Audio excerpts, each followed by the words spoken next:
This is a fast-developing story. We just received fresh information from the President and U.S. Central Command. The 30-second video you watched was officially released by CENTCOM. First, let's go through the President's statement. An Iranian-flagged cargo ship named Tosca, nearly 900 feet long, tried to break through our naval blockade in the Gulf of Oman, and it didn't end well for them.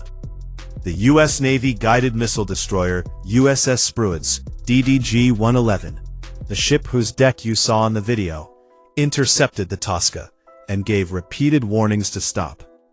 When the Iranian crew refused, our Navy put rounds into the engine room and stopped her cold. Right now, U.S. Marines have full custody of the vessel.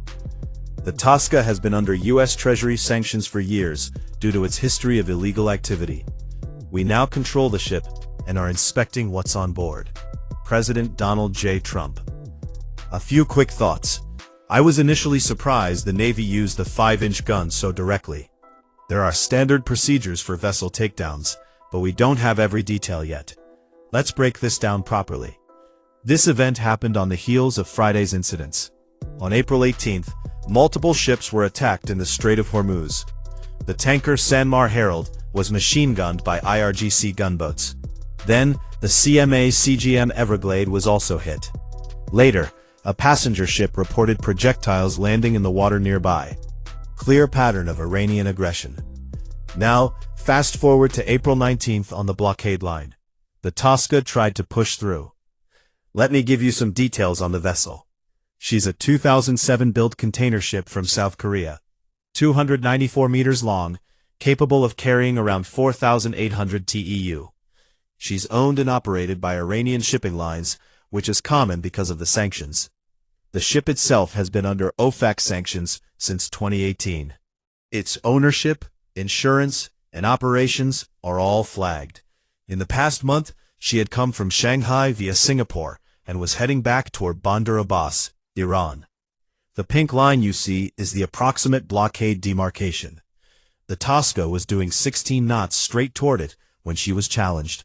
She eventually slowed and stopped. Currently, she's showing not under command and drifting at very low speed. Now, here's the official Central Command statement. U.S. forces disabled a vessel attempting to violate the naval blockade. On April 19th, the USS Spruance intercepted the motor vessel Tosca, transiting at 17 knots toward Bandar Abbas. After multiple warnings over a 6-hour period went unheeded, the destroyer ordered the engine room evacuated and fired several rounds from its 5-inch Mark 45 gun into the propulsion area. U.S. Marines from the 31st Marine Expeditionary Unit then boarded the vessel, which remains in U.S. custody. All actions were deliberate, professional, and proportional. Since the blockade began, U.S. forces have already turned away 25 commercial vessels. Looking at the timeline, warnings started roughly 6 hours before the disabling fire. The ship was warned well before reaching the line, but kept coming. Now let's go through the video with important audio. You're looking at the bridge wing of an Arleigh Burke-class destroyer. That background noise is the gas turbines and the constant wind whistle on the bridge. Motor vessel Tosca, vacate your engine room. We are prepared to subject you to disabling fire. That final warning came after hours of communication. The ship was still making way at 16 to 17 knots, fully loaded with containers. Why didn't they board her first? Boarding a loaded container ship is very different and much riskier than boarding a tanker.